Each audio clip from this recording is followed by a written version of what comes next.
The broadcast is now starting. All attendees are in listen-only mode. Well, good morning, everyone, and welcome to the Monday edition of the California PGA Chat. As every Monday and Friday here at 10 o'clock in the morning, we have the opportunity to be with you and update you on most things happening, things we can report on with our esteemed panel that we're always very fortunate to have the opportunity to work with. And I see Len Dumas is ready to go. And we'll hopefully have a pretty good Q&A session with you this morning. I'd like to remind you of that as well, that we have with us this morning Tom Brawley, who's the Senior Director of Membership for the PGA of America, Jeff Jensen, who is a Regional Representative for the Golf Course Superintendents Association of America, and as usual, Craig Kessler and Kevin Fitzgerald, with the Southern California Golf Association and the Government Relations Department, Craig being the director, and an organization and a group and two gentlemen we work with on really an hourly and daily basis. And we appreciate everyone being here, and thanks for your leadership and your interest in working with us and working with our PGA professional and others who attend this chat every week. So we're fortunate to be here. We thank you for being here. Remind you one thing on past questions. If we've not responded to you as of yet, we will. We push our questions to the relative individuals to respond, and sometimes it takes a little bit longer than we anticipate because of busy schedules. We'll try to respond to your questions during the chat today. Nikki Gatch, the section's Assistant Executive Director and COO, will be handling the questions this morning, and will after each presenter as we go forward. And with that, would like to welcome the Southern California PGA President, Tony Latendre, for a Monday morning welcome.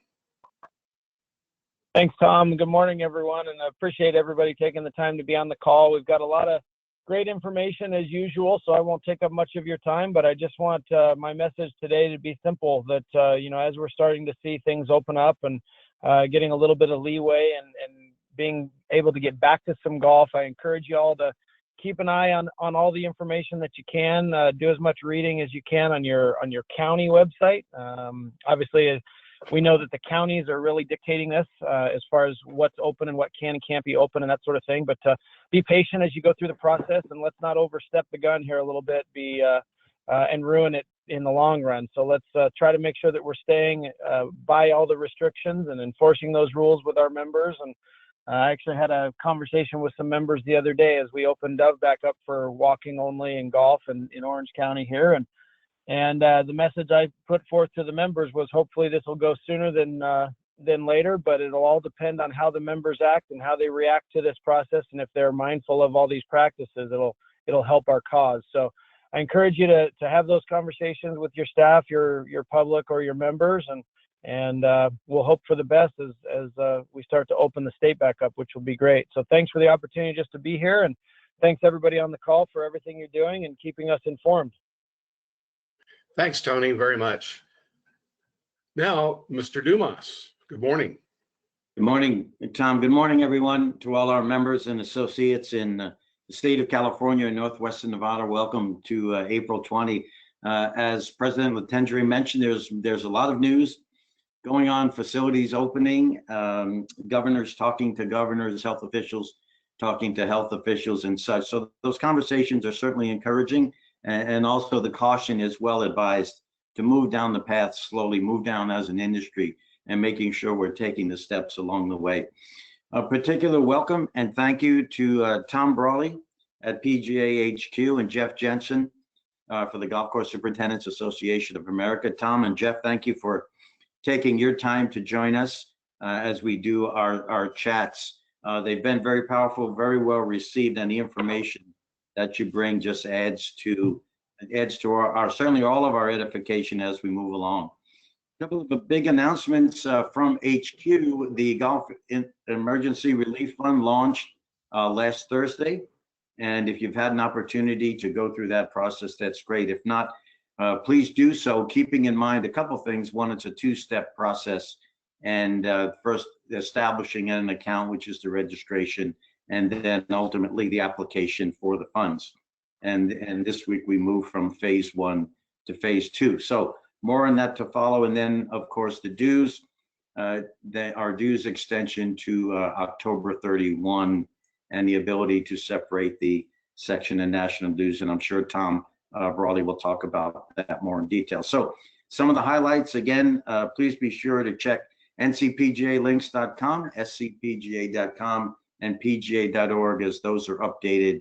As Tom mentioned, pretty much as information flows, we get everything out there as quickly as we can, and then any local messaging that's relevant as well.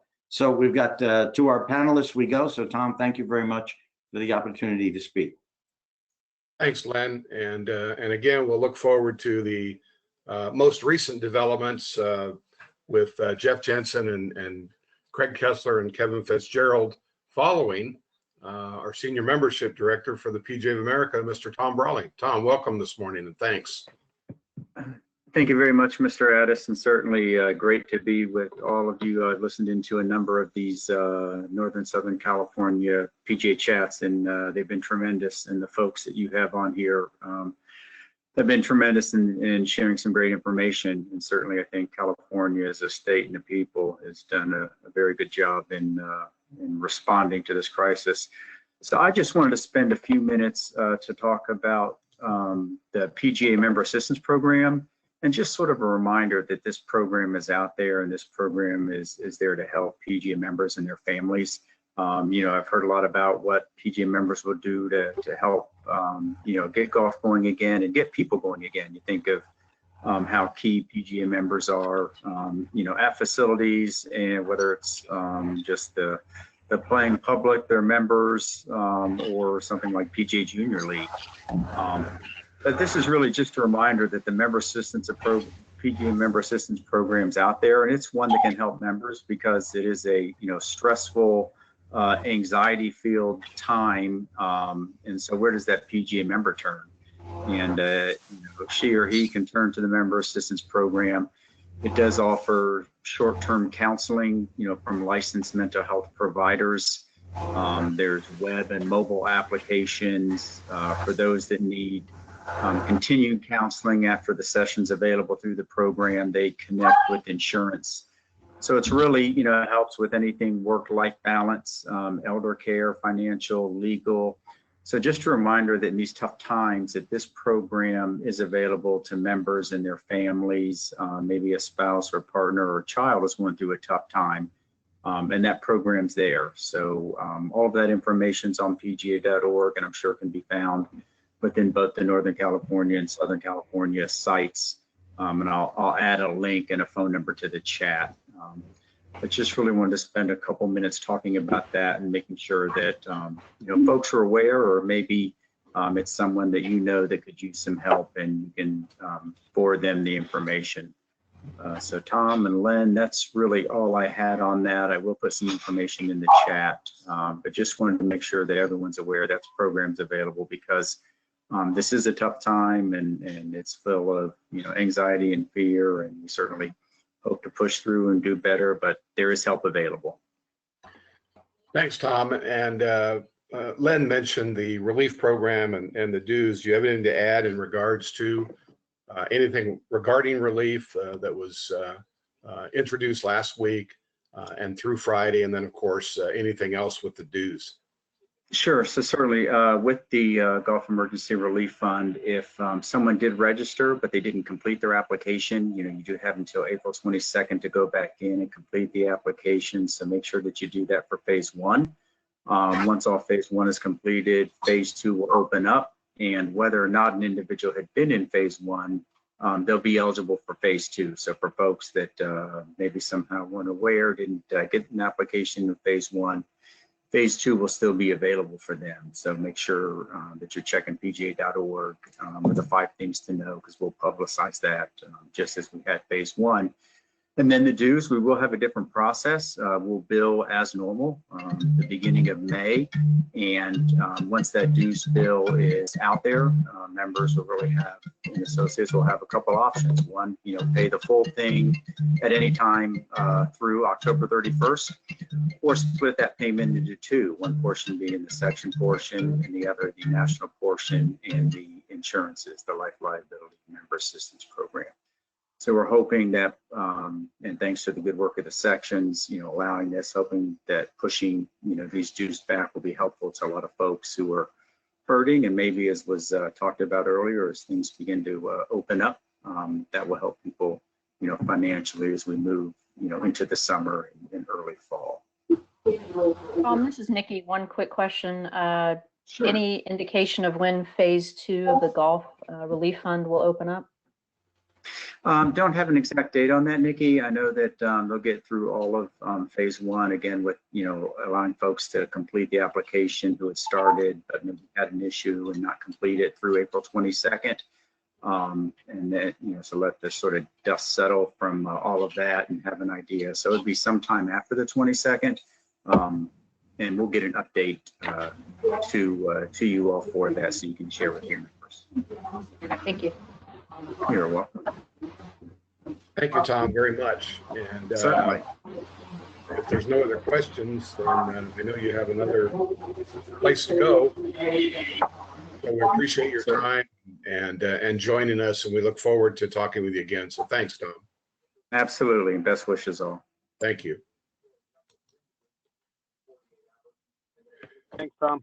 Thanks to Tom Brawley and his information. And if you have any questions, continuing questions, don't hesitate to jot them down under the questions column. And following the call, we'll get a response to your questions as soon as possible. With that, we now lead into Jeff Jensen, who is the regional representative in the West for the Golf Course Superintendents Association of America.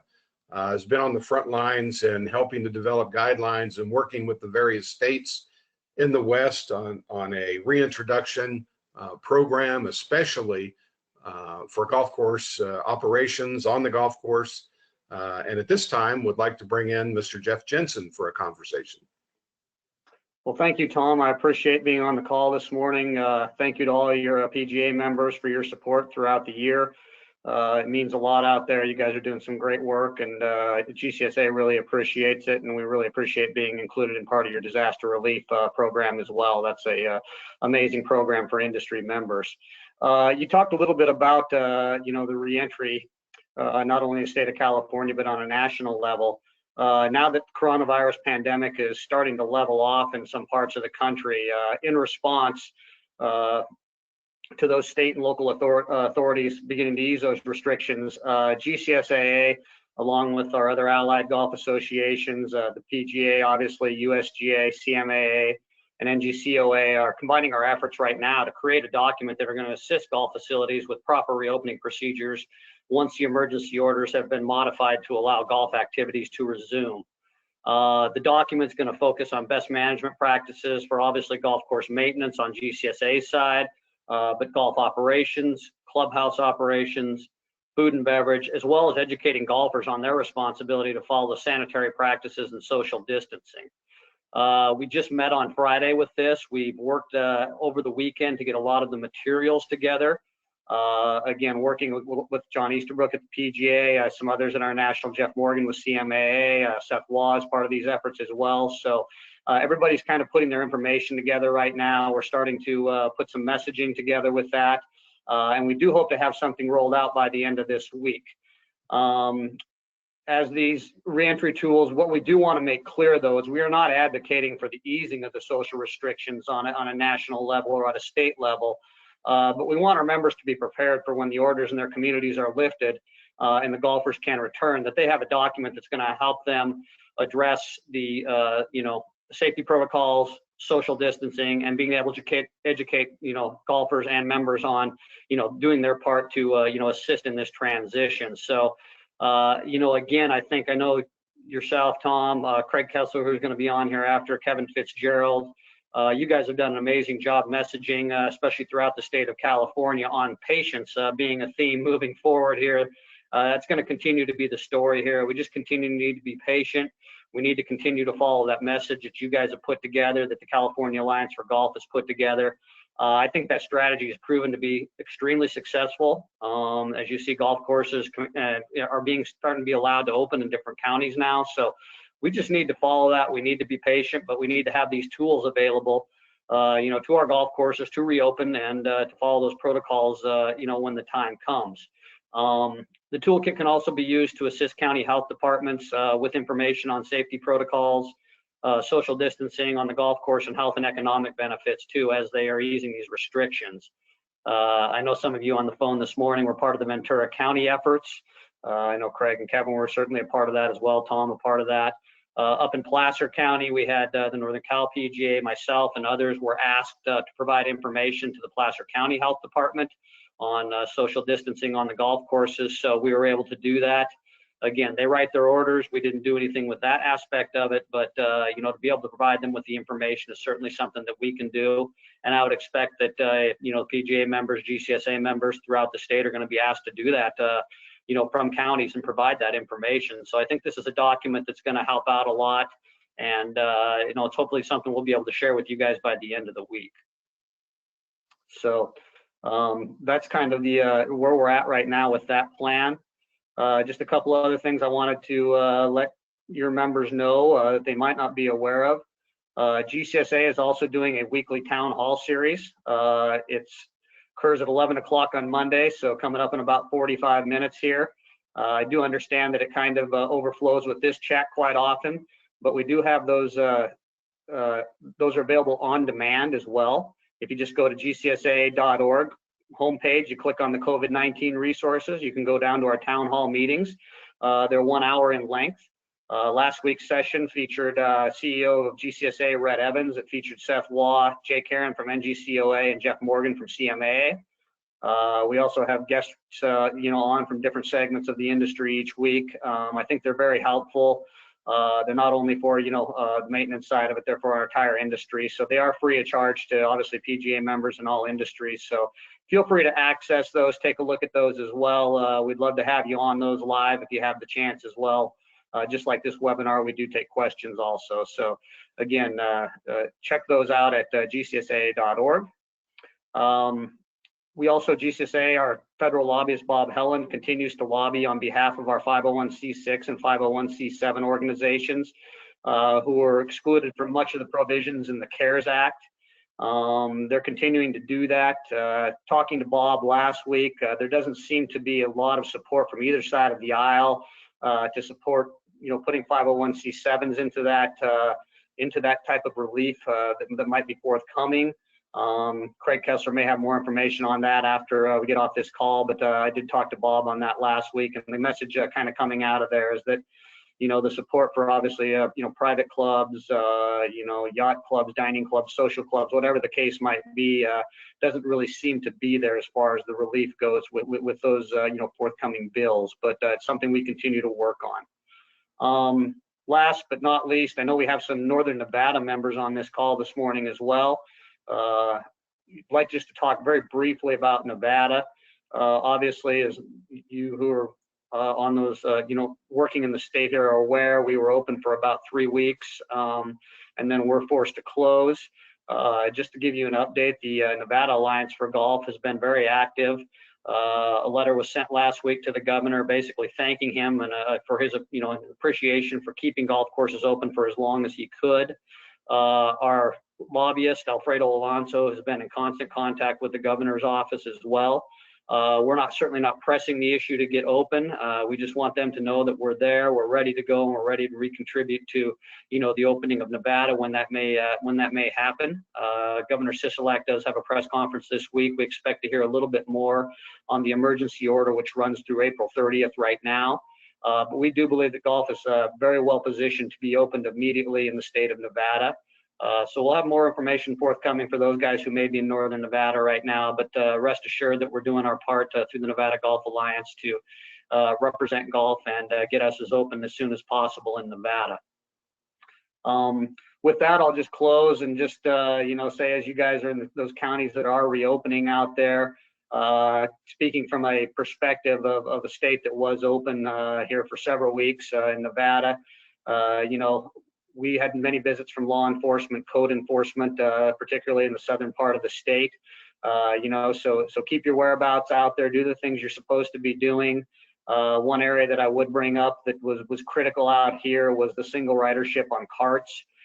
That was something that really hurt us out here in Nevada. The fact of it is that, whether it's a wife and a husband or a son and a father riding in a cart together, while we know that that's probably safe because they're going home at the end of the night to have dinner, the perception of that is to the public is when they're out on a golf course, they're going past homes, they're seeing, people on the street walking by. Those people don't realize that they're out there, that they might be family. They're just seeing two people in a cart. So keep that in mind, because that was a thing that really hurt golf in Nevada and ultimately helped lead to the close of it for a short period of time here. So I think the single rider cart thing is a big thing to look at. Try to limit having two people in that cart, no matter how they may be related. So again, I just wanted to thank you guys for your time. If there's any questions, feel free to ask. I'll be on here for a while. And again, we appreciate your support, the Southern California, Northern California PGA support. You guys are doing amazing things out there, and look forward to working with you and for you here in the coming months. Thank you very much. Thanks, Jeff, very much. Nikki, any questions for Jeff? None specifically for Jeff. A couple of questions. Just anxious to get those guidelines, so we'll get those out to everybody as soon as possible. There are a couple of questions specific to Orange County that I believe Craig is going to address. Couple of questions. I'm not sure if we can tackle these on this call. If a course opens and a player contracts COVID-19, can the course be sued? Also, could an employee at the facility sue the facility if they were to contact the disease? Yeah, I think that's one that we'll forward to our attorneys to respond. Or next time we have an attorney on the call, on the chat, we'll cover that part of it. That's a pretty complex question. Jeff, I have a question. When you're looking at social distancing, whether it's 6, 8, 10 feet, whatever it might be, and whatever's adopted by that particular agency, how would you mix, or how do you mix the on-course staff with other staff and with customers? What sort of mixture do you look at, and how do you feel that that's under control? Well, I guess to address that, Tom, obviously from a maintenance standpoint, we're doing everything we can to, obviously stagger shifts, make sure equipment's only used by one person during that day, once it's cleaned and sanitized, obviously single riderships on the golf course maintenance side of it. From an operations side of it, obviously from what I've seen in Nevada and California so far, it looks to be 6 feet at this time. There might be some other ones that are that will be further than that moving forward. But I think, obviously at this time under the start of the orders, just trying to, minimize staff to where you can. Other things that I've seen is obviously, making sure that there's no outdoor gathering areas. That access to the pro shop is either limited or not available at all. Check-in is done outside. And same thing with bag staffs, no rental clubs. Cleaning the clubs, obviously not something that's going to happen right now. And again, I see this just basically like the rest of the world, kind of these emergency orders, whether it's golf or a restaurant or just any part of the general economy. I think it's going to be phased in actually over time, and what we're going to be able to do this week will be very different from what we're going to do 3 weeks from now and hopefully 2 months from now. So I think it's just important that we follow some of the protocols that are out there, the ones that we're going to put out as well, the social distancing, whether it's, obviously keeping the flag sticks in, inverting cups, all those things, removing ball washers, removing rakes, proper sanitizing of the carts. Those are all going to be extremely important moving forward. And just obviously keeping people separated as much as possible. We may not be able to provide the standard levels of service that we've become accustomed to in the golf industry over the last few years. That's going to change a lot moving forward right now. Thank you. Appreciate that. Jeff mentioned the other chats that are out there, and would like to mention that with so many chats in other sections, as a matter of fact, PGA sections. So if you're interested, keep looking. Look around, whether it be the Southwest section or the Rocky Mountain section, Utah, Metropolitan. There's a number of these chats going on that are quite interesting. National Golf Course Owners Association, as Jeff mentioned, the GCSAA on Mondays, the NGCOA has a chat on Friday, CMAA and others. So be aware of what's being provided to keep all of us up to date and in the know about COVID, as well as golf course procedures, golf facility procedures, and the like. With that now, unless there's any other questions that have popped up, Nikki, for Jeff, we'll move on to Craig and Kevin. Craig Kessler and Kevin Fitzgerald, Southern California Golf Association. Okay, we heard you, Tom. Well, good morning, everybody. Much has changed since we had this chat on Friday. What I'm going to try to do is take us from north to south and give a snapshot of my best understanding of where golf stands in various counties.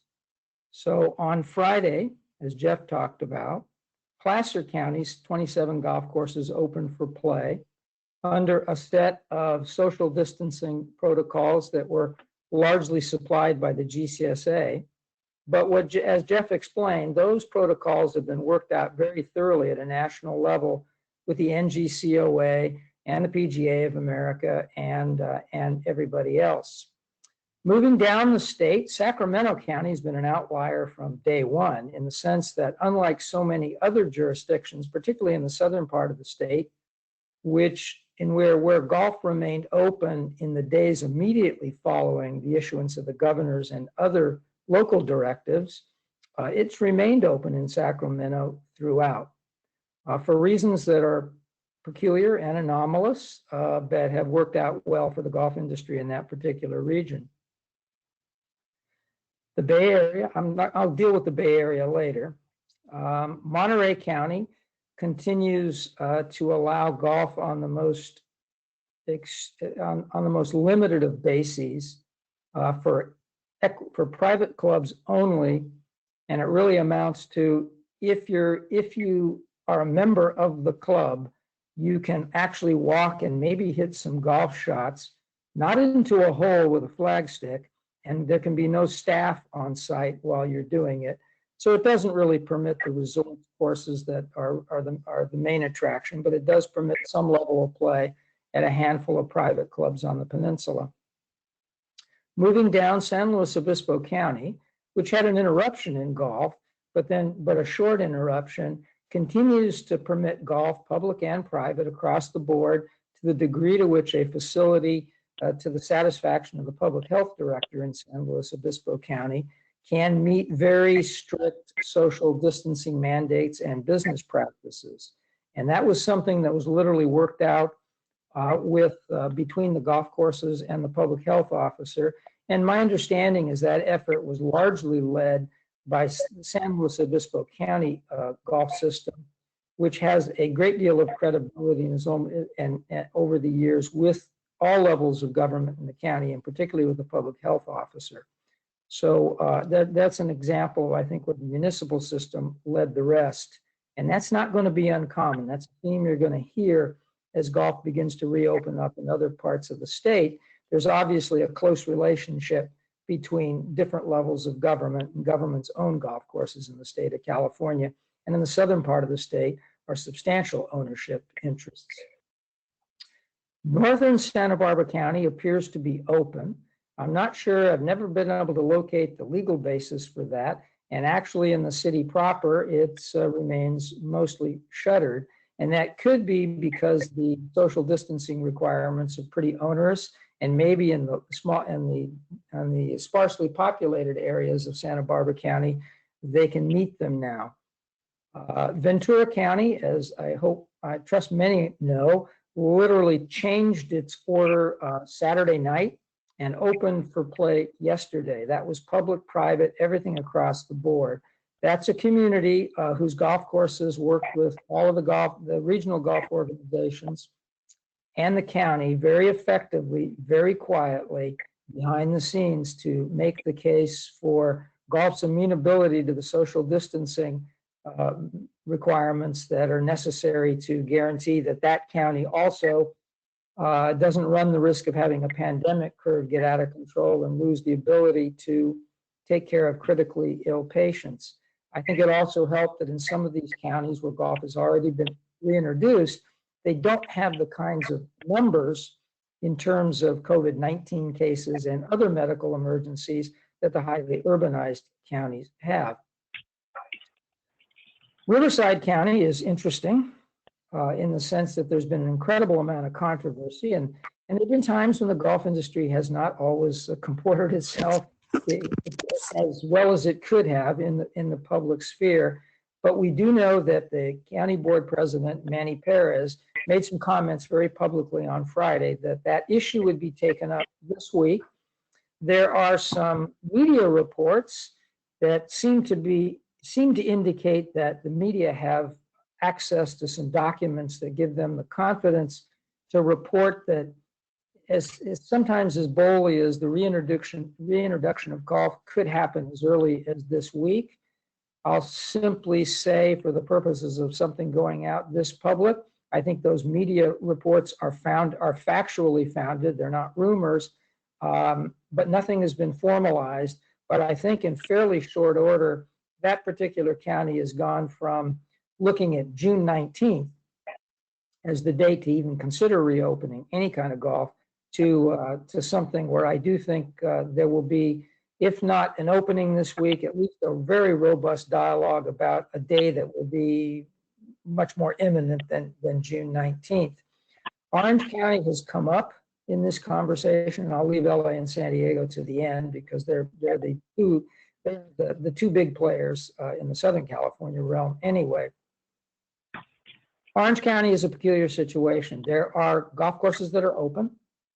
They tend to be private clubs, both equity and non-equity. They seem to be operating on an opinion of one member of the Board of Supervisors, for which we have accorded proper appreciation to her office and reached out to express that and to express the sense that maybe an opinion might move to something a little more legally concrete, as has happened in Ventura or Placer or Sacramento or some of the others, in which the actual directives adopted by the county reflect this particular supervisor's opinion, which is that golf could move forward at private clubs, but not at public clubs, on a distinction having not to do with public safety or social distancing, but the business model. So we hope to have a dialogue with her office to take that good thought about golf's ability to practice the social distancing that's necessary in order to be fully safe to all of golf. And so we haven't heard back yet, but we remain hopeful. There's also been some disputes in the sense that operating on this opinion, that hasn't stopped, and it's a county opinion, that hasn't stopped some local police departments from coming in and closing golf courses. So that's a sticky situation. And again, I hope this particular member of the supervisors answers golf's plea. So let's get this out in the open and let's do it through open public processes and do it in much the same way that we see it happening in many places in the state. And we anticipate it happening in fairly short order in Riverside County as well. With respect to San Diego County, we do know that there is similar sympathies on the Board of Supervisors, particularly in the North County area. We know there are a number of cities within the county that are briefing on behalf of the golf industry. There are a substantial number of chambers of commerce that we know have written letters and have encouraged some of their golf course members to follow suit by going through the processes of contacting the county and requesting that on a similar basis as is happening elsewhere, that at least, excuse me, come under consideration in San Diego County. Where also that probably, well, I'm going to censor myself on that count. With respect to the two big cities or counties in the region, Los Angeles and San Diego, keep in mind that both the County of Los Angeles operates, well, there's some dispute going on with the NGF as to whether the County of Los Angeles is the owner and operator of the largest municipal golf system in the United States, or the state of New York. And I might have to add, it's a very close call. But certainly the County of Los Angeles is the single largest ownership group of golf. And so consequently, I think that effort on all of golf is probably going to be, their system itself is probably going to be take the lead, much as has happened in many other places. The sense of both San Diego and Los Angeles is that golf remained open for a series of days after both of those counties, and in both cases also cities, because they're charter cities, adopted very draconian stay-at-home orders, or as they call it in LA, safer-at-home orders. And yet they interpreted those orders to permit golf on a certain basis. And that was until I think we started seeing scenes from the city of New York, and there was some sense that Los Angeles and San Diego were having somewhat, and even San Francisco, somewhat of a similar density profile in many cases, that then you saw beaches close and parks close and playgrounds be shuttered and so forth. And I know you've heard me in particular, but I have not been alone in the golf industry. I think all of them have been, that have counseled that while public opinion was very supportive of draconian orders and very supportive of basically shutting everything down, and that continues to remain the case, by the way, that it behooved golf to simply rest content that it had won the debate thoroughly on being able to practice the social distancing that is the key to reopening.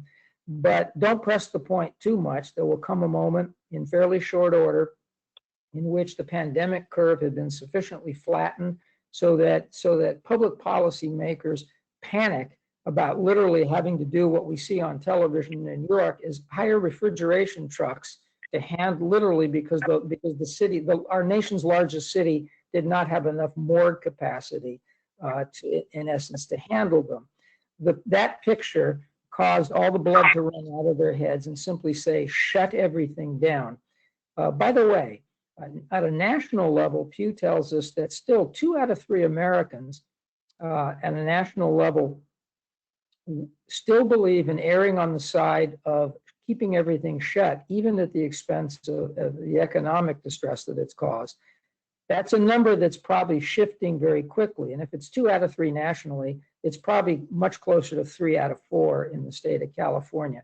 And I mention this because I want to remind everyone, in our zeal and our understanding and our sense of how much harm has been caused to the golf industry, and our understanding of the kinds of social distancing that was practiced and can be practiced, we have to understand that all of that's true.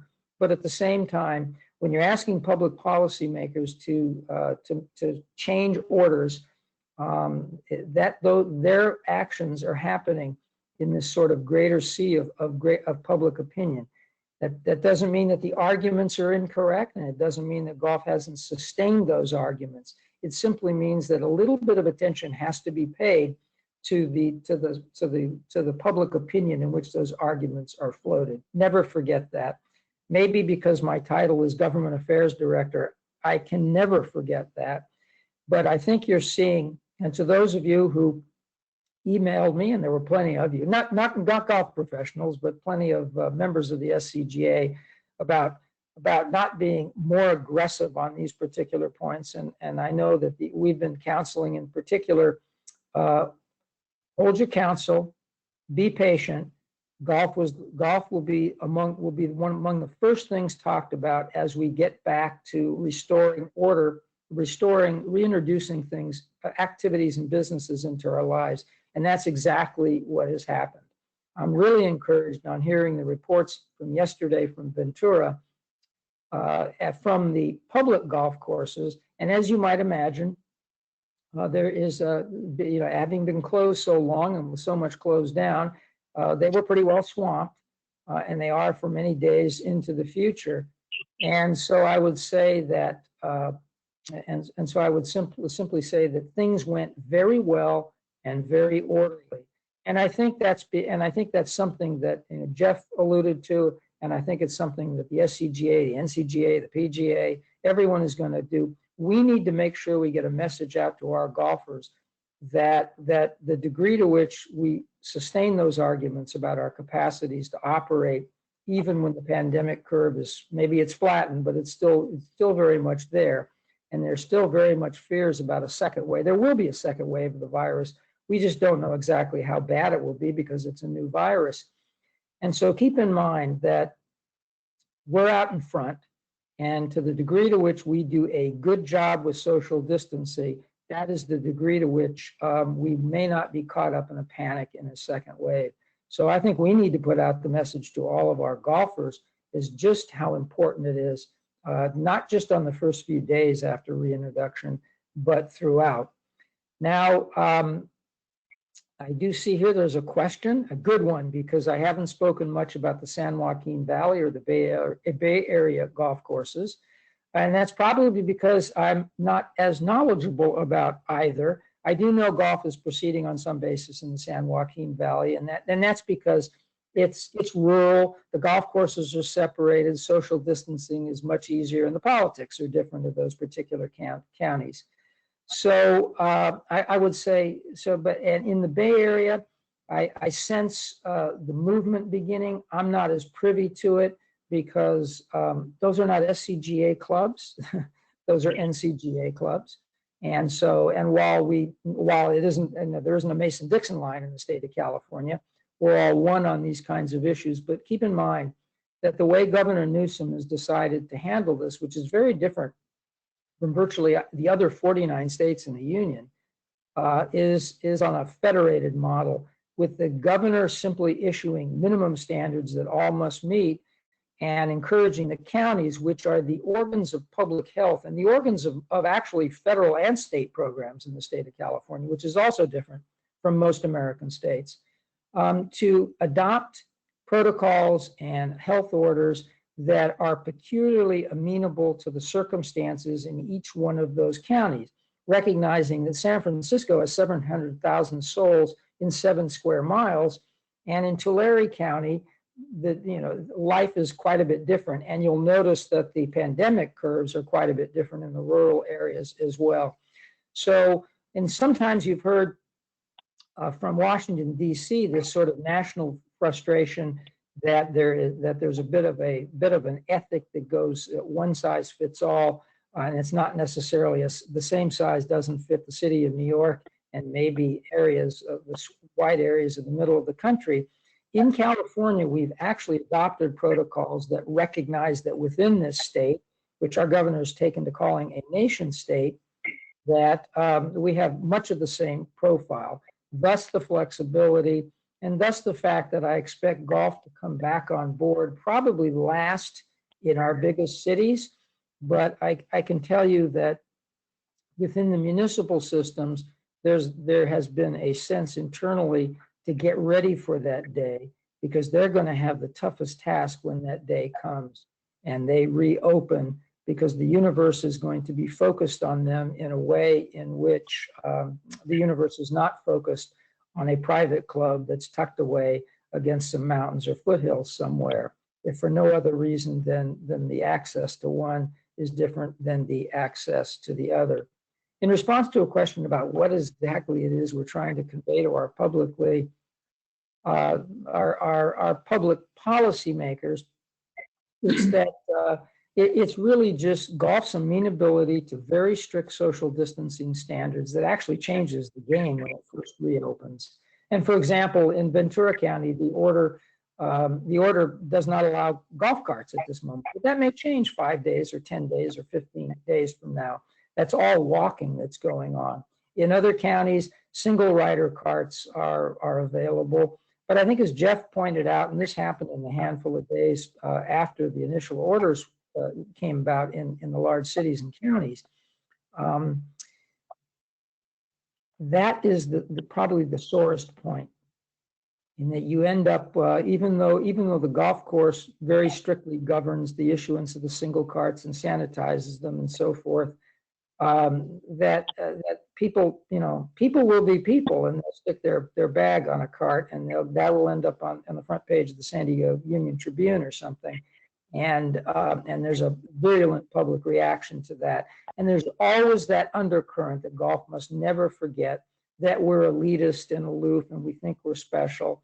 And that's why something else, while I have everybody's attention on this call, of how important it is, I think, and I was really kind of proud of the Ventura County golf community, because whether it was Ventura County sports a few of the most exclusive and magnificent private clubs in America, and it also has some of the best public access municipal facilities, and they presented golf as one with a standard. And because the standard is pretty onerous, I don't expect it will always work out this way. Some of the municipal facilities will be later to come on board, not because they can't, but because they're not necessarily assured on day one that they can meet the onerous standards. And so it takes them a few days to ramp up to it. So with apologies for not being up to date, I said I would give a state from north to south a sort of update or snapshot of where things are. I didn't do a particularly good job with the Bay Area, but maybe that's something that maybe Len could work on for Friday's chat, to get someone with some more definitive knowledge of what may be going on in the 6 counties, which operated in unison. But whether that continues to remain true, I don't know. So mercifully, that was a long report. I will yield the floor and hope that I answered more questions than I raised. Thank you, Craig. Craig, this is. Yeah, go ahead. Oh, sorry. Craig, thanks so much. And in speaking with some of our executive professionals over the past couple of days, I know there are talks going on in San Mateo County and also Santa Clara County. And obviously those talks were the impetus for Placer County being reopened. So please know that that's happening, San Mateo and Santa Clara. And those were 2 of the original 6 Bay Area county that were shut down. So again, good news. As one of our section members cautioned, let's make sure we're talking to the right people as well, those that are in the decision-making process, and approaching them in a partnership realm. And so it becomes a little bit of a softer request, but a request nonetheless. And that's San Mateo and Santa Clara. And I know there are private courses in Fresno County that are open as well. So, Craig, I'm going to shift gears just a little bit, but it is somewhat germane to what we're talking about, because we do have independent contractors on the chat as well. That I think we probably safe to say that AB5 is on the background at the moment, particularly as we get into talks of what's happening with that and with independent contractors and the self-employed about a week away from applying for unemployment benefits. And any update on AB5? Well, with respect to with independent contractors, I can say 2 things. Yes, you're right. April 28th is the day. California finally relented and agreed to make its unemployment benefits available to the self-employed, part-time workers, gig workers, independent contractors, in the way in which Congress had intended. So that's good news. April 28th is the day. With respect to Assembly Bill 5, many of you may have seen that the music or the artistic industry, let's put it that way, music,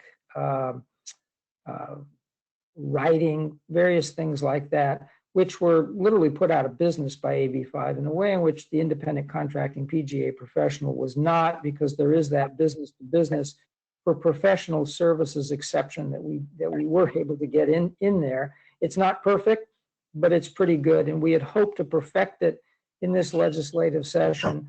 Whether we'll ever be able to do that, it remains to be seen, because the session is going to be extremely truncated, and all of the focus is going to probably be on COVID-19 and rewriting a budget that 40 days ago looked like it would add to the $21 billion surplus or rainy day fund that we had. And now we're looking at as much as in the out years of an $85 billion deficit. That's going to consume their attention. Again, the music industry pretty much had that deal sealed before we went on lockdown. And so Lorena Gonzalez and those interests have continued to meet. If you look at it, it's an enormous amount of what I would call, I don't want to call them special interests, they're interests, which included labor, organizations, individuals. So it was a massive thing. And I don't know anything else.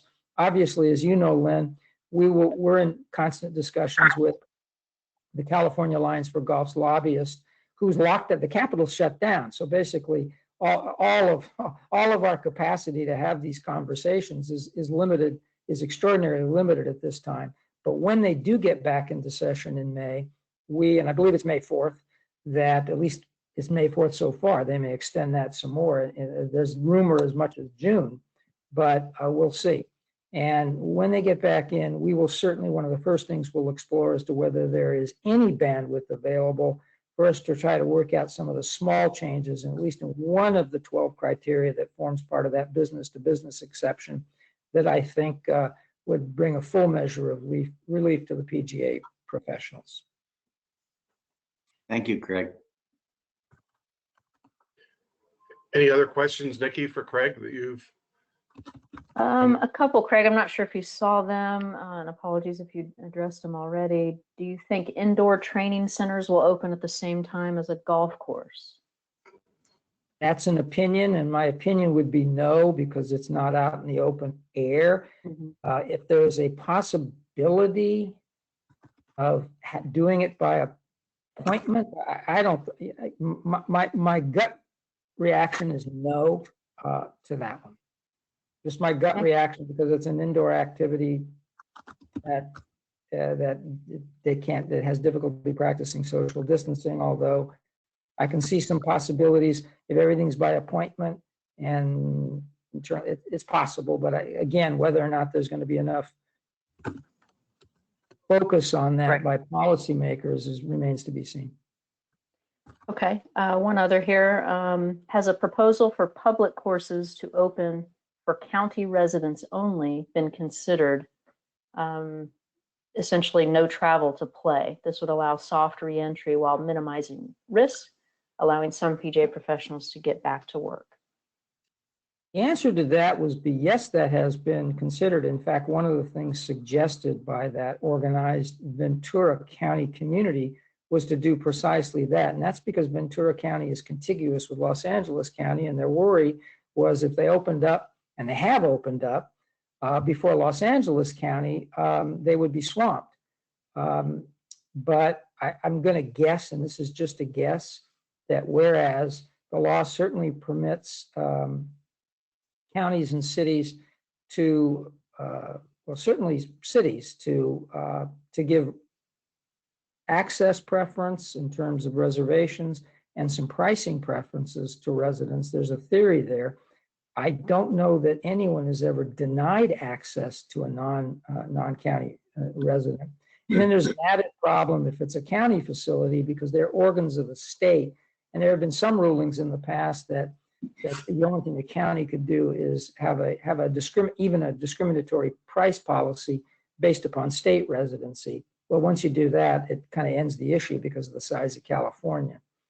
So the answer is the golf community thought about it, but it didn't make it in the final order. And the exact reason, I don't know. And again, that order came out at roughly 6:30, 7 o'clock Saturday night, and it permitted golf. So no one wanted to quibble about the details. Okay, and then this, I think we can work on this one. Could we please get a current list of the counties in California where golf is open, and maybe some of the specifics as to why they are open? The answer to that is we haven't done it, but clearly it sounds like a fairly easy task to compile that and probably compile the precise social distancing requirements that are associated. I know, as you know, Nikki, the SCGA put out yesterday, very specific information, including the entire order that came from Ventura.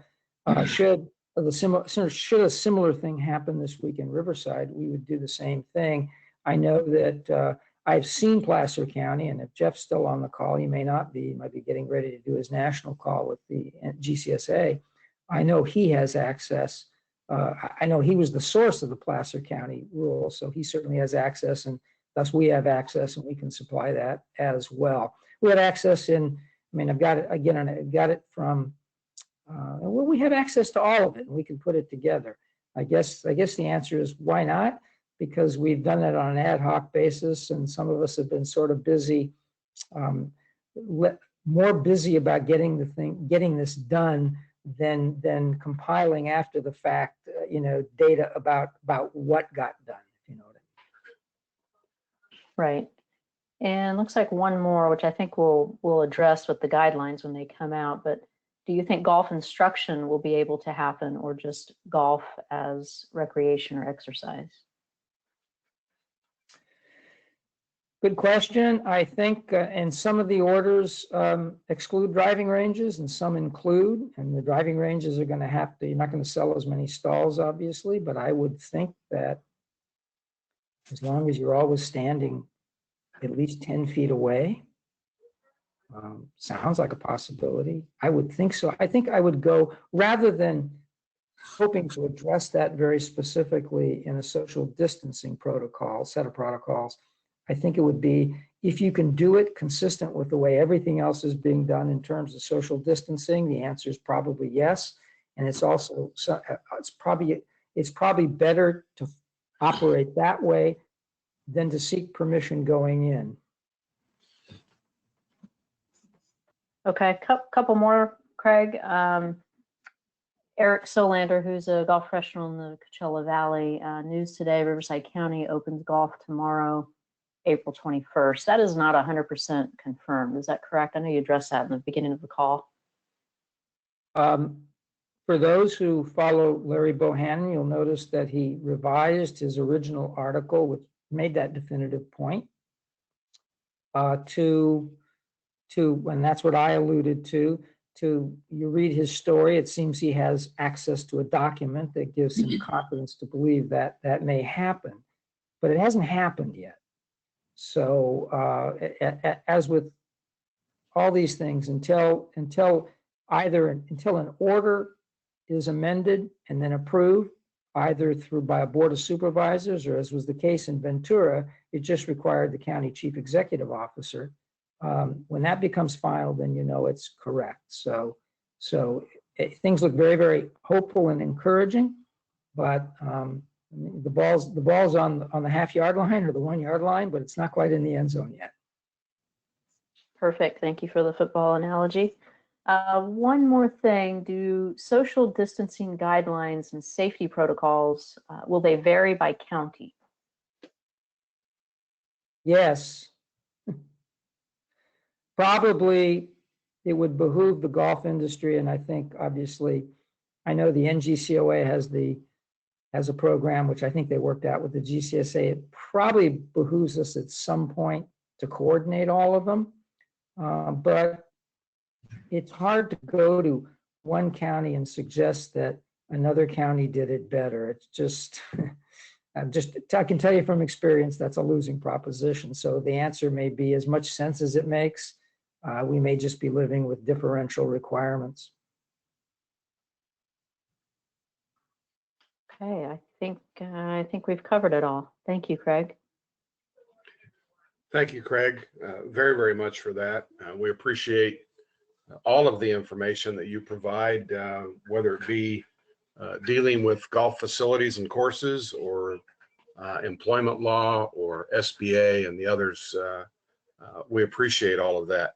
At this time, before we sign off, let's go quickly to Len Dumas and then to the Northern California President Dee Dee Moriarty. Hey, thank you, Tom. And our thanks to Tom Brawley and Jeff Jensen and Craig, of course, for keeping us on the right path as we get one day closer to being back to the levels and activities of the greatest game of all. And then as we look at the lists that are coming out, there are so many, and it's great to hear about the consolidation and certainly great to participate in that process. Let's look at them not only for what's in front of us now, but keep in mind some of those will endure as we roll out and as we ramp back up to our new level of activity and then beyond that. So we are establishing a new culture. We are establishing new best practices. So keep that in mind as we look at all our bits and pieces that create this puzzle. We talked about keys and I picked up about 4 keys. One, patience has been mentioned a number of times this morning. Good news from Governor Newsom. And though Nevada was shut down on the 8th of April, Governor Sisolak did say through the end of April. So we're about 10 days away. And patience, number 1. 2, social distancing has been really stressed by not only the legislators and such, but also by the county officials. And when we had Dr. Matias on last week, why that is so important. Communication between ourselves, between our allied associations is that fourth, and our relationships with them, how we've all come together to march to the finish line. And so that's all been just tremendous. So again, patience, the social distancing, communication, and maintaining our relationships with our allied associations, with our local governments, with our local officials has all become very, very important. And almost feel at this point, I might even know some of the state governors better than the state capitals, but that remains to be seen. So that being said, I'd like to toss it to our Northern California PGA president, Dee Dee Moriarty. Dee Dee? Thanks, Len. I don't have too much to add, but I got to tell you, I really appreciate the opportunity just to say hello. And it's encouraging to even start the glimmer of hope this week. I know we're a long ways, but it's really good to have that coming out and give us some hope with it. And really, like everybody said, the key, when your facility may open is really, because we're the leaders to make sure that we're doing our job with helping people with best practices. And that's really going to be the key to stay open. I think until we get a vaccine or until we have a treatment, that's really a game changer. So I think my message for just this week is just a little bit different. Keep connected with people, call your fellow pros, call your members, your students, your clients. The feedback from that is really just amazing. And really what it says is really that we just care. So thank you. Hello from San Francisco, and toss it back to Len. Okay, thank you, Dee. Tom, it's all yours. Thank you, Len and Dee Dee. Appreciate the comments and appreciate the time. And to follow up with Len and just urge you to work with everybody together, pay attention to what our allies, including what your 2 sections here in California are doing. We will continue to communicate with you on a regular basis and follow what your local agency recommends. We're all in this for safety and health and continuing that track and that road. So let's all work together to do that. Again, thank you to Tom Brawley, Jeff Jensen, and again, Craig Kessler and Kevin Fitzgerald. You don't hear much from Kevin, but he is integral to what we're doing here in California, and particularly Southern California, to get golf back on track and participation. One more quick reminder, MSR, you will receive an hour's credit for this chat. I'd like to remind you too that with the Southern California PGA, our staff is on remote and we have some time restraints in regards to posting MSR, the credits. So please have patience with us. We'll get to these as quickly as we can, working with National PGA of America in that regard. I'd like to remind you again that our section programs have been canceled through Memorial Day.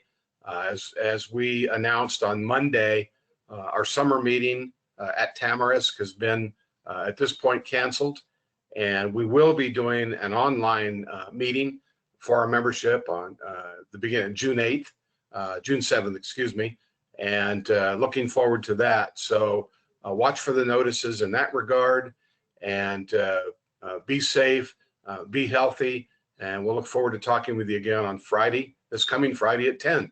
And thanks for being here this morning. We really appreciate it. Thank you.